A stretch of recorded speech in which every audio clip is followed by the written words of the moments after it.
ये भी मैच कर रहा है, ये भी मैच कर रहा है, ये भी मैच कर रहा है, ठीक है ना, ये मैच कर रहा है, मतलब ये जो पॉइंटर पे जो स्ट्रिंग है, ये वाला स्ट्रिंग, ये वाला कैरेक्टर जो है ये मैच कर रहा है, तो आगे बढ़ जाइए, ठीक है ना। तो फिर फाइनली क्या होगा, ये भी आगे बढ़ेगा, ठीक है, फिर आगे बढ़ेगा, फिर देखेंगे फाइनली एल एल दोनों मैच कर गया, और फिर फाइनली हम एक पूरा दोनों स्ट्रिंग को एग्जॉस्ट कर दिए, है ना। अब जैसे ही एग्जॉस्ट कर दिए तो इसका मतलब क्या हुआ कि दोनों का लेंथ भी सेम है, तो इसका मतलब है कि एंड होगा, तो मतलब दोनों का स्ट्रिंग का हम एंड पे पहुंच गए हैं।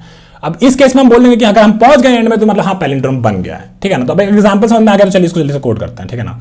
फिर हम क्या करेंगे, सोचेंगे कि इसको कैसे और ऑप्टिमाइज कर सकते थे, ठीक है। तो हमारा यही कोड था, ठीक है। स्ट्रिंग को हम क्या कर दिए, रिवर्स कर दिए, और फिर हम एक आई 0 बना लेते हैं, ठीक है। फिर हम क्या करते हैं, while I less than S का लेंथ, या फिर हमारा जो एस रिवर्स डॉट लेंथ है वो भी चलेगा, ठीक है। तो इसको और थोड़ा सा छोटा कर देते हैं, नहीं तो ये मेरा फ्रेम के बाहर चला जाएगा, ठीक है। यहां बना लिए। अब फिर हम देखेंगे कि क्या भैया जो एस में जो आई वाला है, ठीक है, अगर वो हमारा जो एस रिवर्स वाला जो आई है उसके बराबर नहीं हुआ, तो इस केस में हम बोलेंगे कि नहीं भैया प्रिंट कर दीजिए कि नहीं है पैलिंड्रोम, ठीक है, नहीं है पैलिंड्रोम।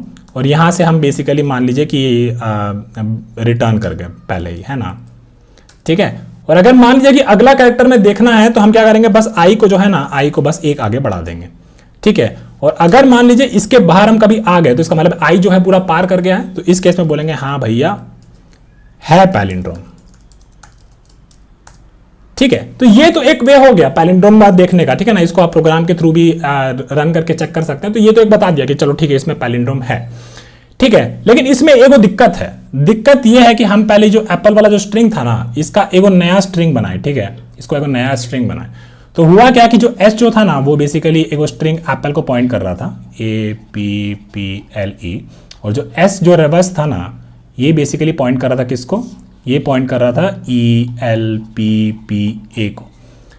तो हम क्या किए, हम यहां पे एक्स्ट्रा स्पेस यूज किए। कितना स्पेस किया, जितना हमारा स्ट्रिंग का साइज था। अगर स्ट्रिंग का साइज n था तो मेरा जो स्पेस कॉम्प्लेक्सिटी का जो है ना, यहाँ पे स्पेस कॉम्प्लेक्सिटी भी मेरा लीनियर हो जाएगा। टाइम कॉम्प्लेक्सिटी यहाँ पे लीनियर ही, जो कि बहुत बढ़िया बात है ना। टाइम कॉम्प्लेक्सिटी यहाँ पे हमारा कितना रहा, लीनियर ही रहा, ठीक है। टाइम कॉम्प्लेक्सिटी हमारा लीनियर ही रहा क्योंकि हमने बस एक ही लीनियर वे में इसे कर दिया। लेकिन स्पेस कॉम्प्लेक्सिटी जो है वो हमको थोड़ा जचा नहीं, तो हम सोच रहे हैं कि कैसे और क्या तरीका हो सकता है, ठीक है। तो देखिए इस चीज को हम अब समझाते हैं इसका ऑप्टिमाइजेशन वाला तरीका से, ठीक है। 2 पॉइंटर से इसको कैसे कर सकते थे। वो क्या बोला, वो ये बोला कि भैया जो स्ट्रिंग आगे से है और जो पीछे से है वो सेम दिखना चाहिए, है ना। तो अगर आगे से दिखना चाहिए सेम है और पीछे से भी सेम दिखना चाहिए, तो इसका मतलब है कि हम आगे एक पॉइंटर लगा देते और पीछे एक पॉइंटर लगा